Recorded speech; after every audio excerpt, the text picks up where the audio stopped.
Assalamualaikum warahmatullahi wabarakatuh. Kami dari kelompok 7 akan menjelaskan tentang implementasi pembelajaran pendidikan agama Islam multikultural yang meliputi guru, sarana, media, dan penilaian berbasis multikultural. Pengertian implementasi. Secara sederhana, implementasi pembelajaran dapat diartikan sebagai pelaksanaan atau penerapan dalam pembelajaran.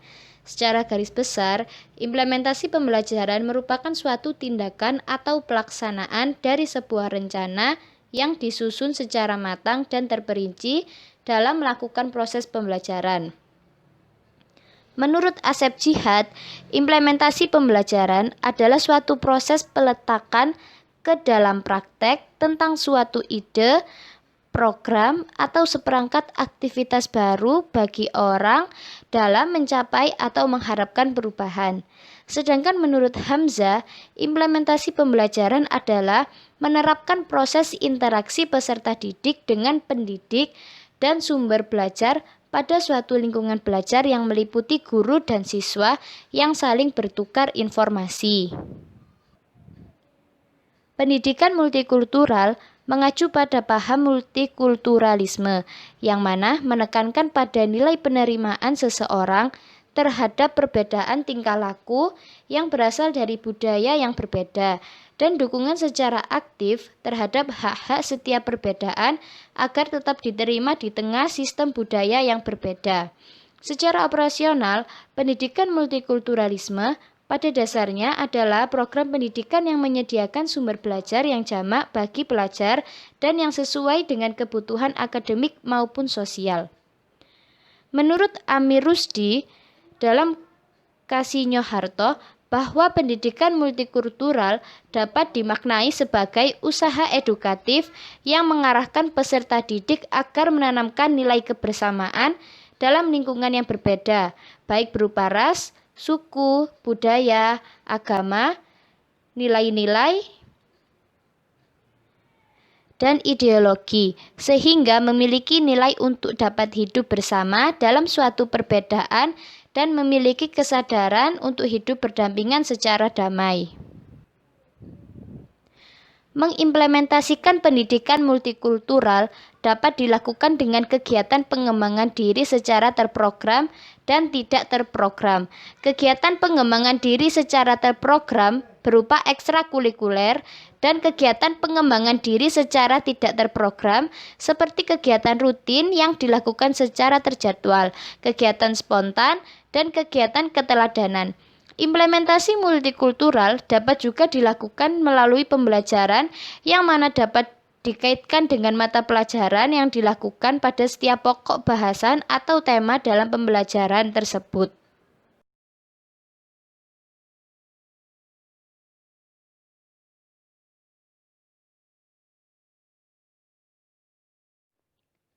Kemudian, adapun faktor-faktor pendukung suatu implementasi.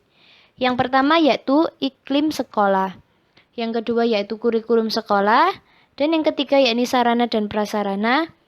Yang keempat yaitu peran guru dalam implementasi pembelajaran multikultural terhadap peserta didik. Yang kelima yaitu program yang tersedia di sekolah. Dan yang keenam kegiatan-kegiatan yang ada di sekolah.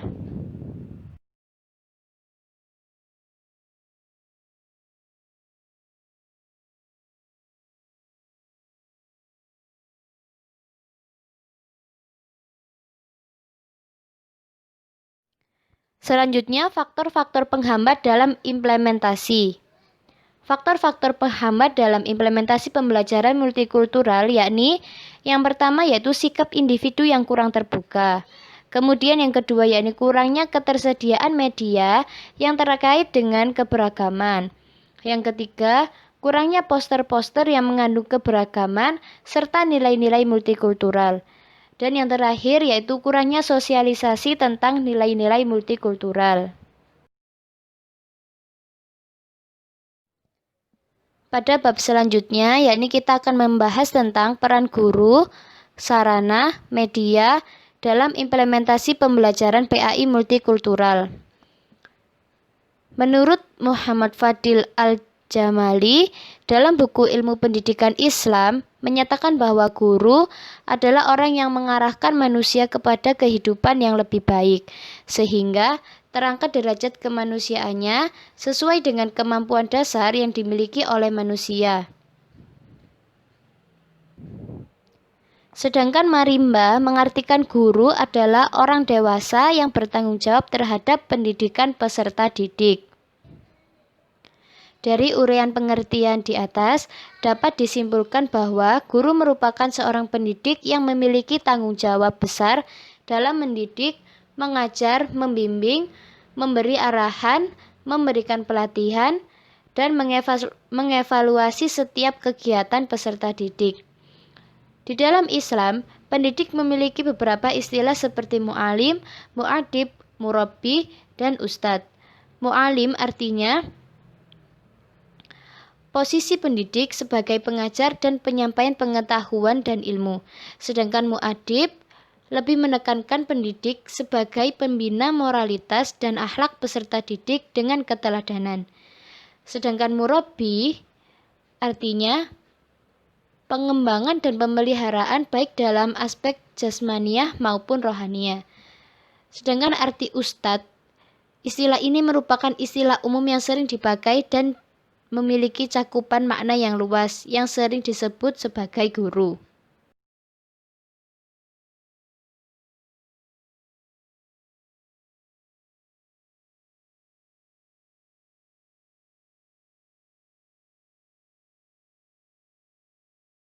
Kemudian, peran seorang guru dalam pendidikan multikultural meliputi yang pertama yaitu seorang guru harus mampu bersikap demokratis, baik dalam sikap maupun perkataannya, sehingga tidak menimbulkan diskriminatif.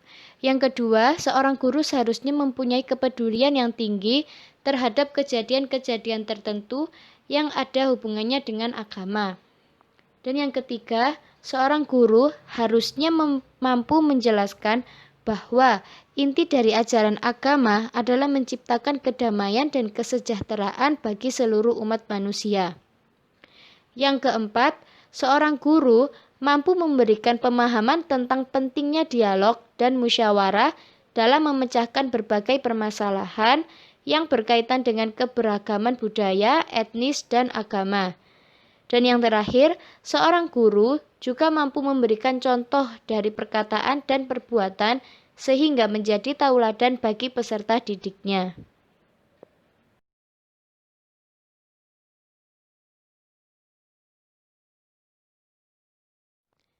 Selanjutnya yakni sarana pembelajaran.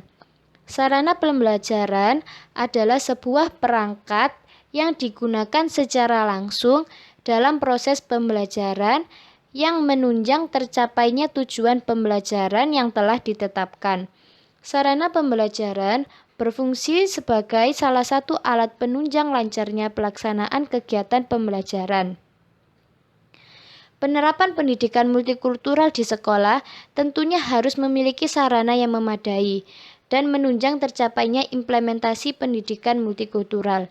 Fasilitas yang harus ada di sekolah antara lain tersedianya guru bimbingan konseling, tersedianya tulisan-tulisan yang menggambarkan keragaman dan sikap menghargai keragaman, serta tulisan-tulisan yang memiliki nilai multikultural demokratis, disiplin, dan lain-lain.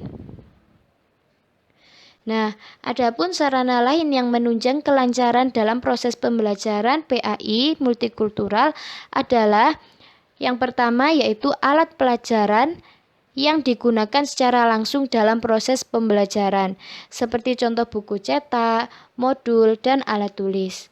Yang kedua yakni media pengajaran yang berfungsi sebagai alat perantara dalam proses pembelajaran, sehingga meningkatkan keefektivitas dan efisiensi dalam mencapai tujuan pembelajaran. Menurut Arsyad, ia berpendapat bahwa manfaat sarana dalam proses pembelajaran sebagai motivasi belajar peserta didik yang pertama yaitu pemanfaatan sarana belajar dapat memperjelas pesan dan informasi sehingga dapat memperlancar dan meningkatkan proses dan hasil belajar. Yang kedua, meningkatkan perhatian peserta didik sehingga dapat menimbulkan motivasi belajar. Yang ketiga, memberikan kesamaan pengalaman kepada peserta didik tentang peristiwa di lingkungannya, serta memungkinkan terjadinya interaksi sosial.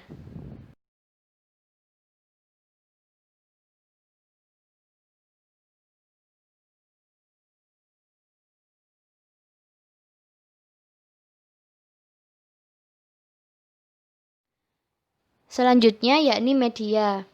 Media merupakan segala bentuk alat bantu yang dapat digunakan sebagai penyalur pesan guna mencapai tujuan pembelajaran.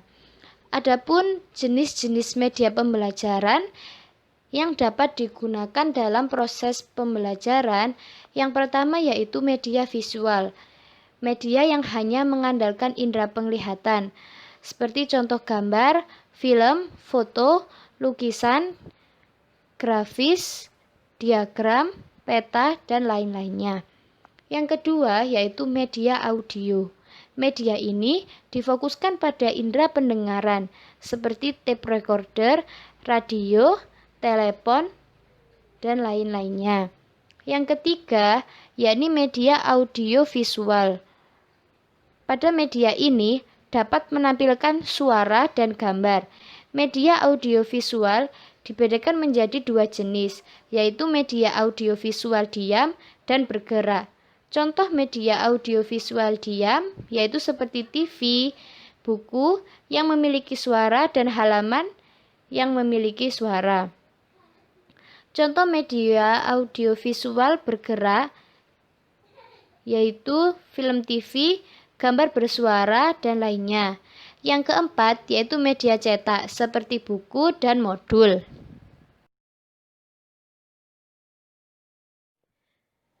Kemudian pembahasan yang terakhir yakni penilaian pembelajaran berbasis multikultural. Penilaian pembelajaran berbasis multikultural dapat dilihat dari pemahaman peserta didik maupun sikap yang ditunjukkan oleh peserta didik dalam menghargai suatu perbedaan dan juga berbagai keragaman.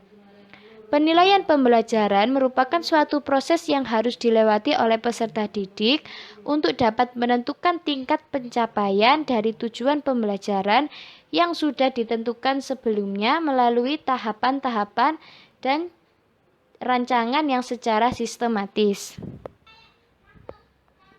Wina Sanjaya menjelaskan evaluasi dapat menggunakan tes lisan, tes perbuatan, dan tes tulis, wawancara, observasi, pengukuran sikap, dan penilaian hasil karya. Sedangkan Omar Hamalik menyatakan bahwa sasaran evaluasi pembelajaran merujuk pada ranah kognitif, afektif, dan keterampilan.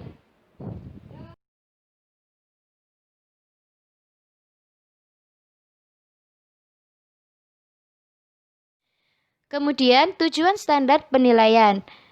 Menurut Permendikbud pada tahun 2013, standar penilaian bertujuan untuk menjamin yang pertama, perencanaan penilaian peserta didik sesuai dengan kompetensi yang akan dicapai dan berdasarkan pada prinsip-prinsip penilaian. Yang kedua, pelaksanaan penilaian peserta didik secara profesional, terbuka, edukatif, efektif, efisien, dan sesuai dengan konteks sosial budaya. Yang ketiga, pelaporan hasil penilaian peserta didik secara objektif, akuntabel, dan informatif. Standar penilaian ini disusun sebagai acuan penilaian bagi pendidik, satuan pendidikan, dan pemerintah pada satuan pendidikan dasar dan menengah.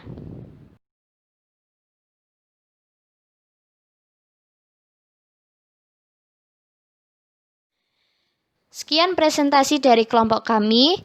Terima kasih atas perhatiannya dan mohon maaf apabila masih ada kekeliruan. Wassalamualaikum warahmatullahi wabarakatuh.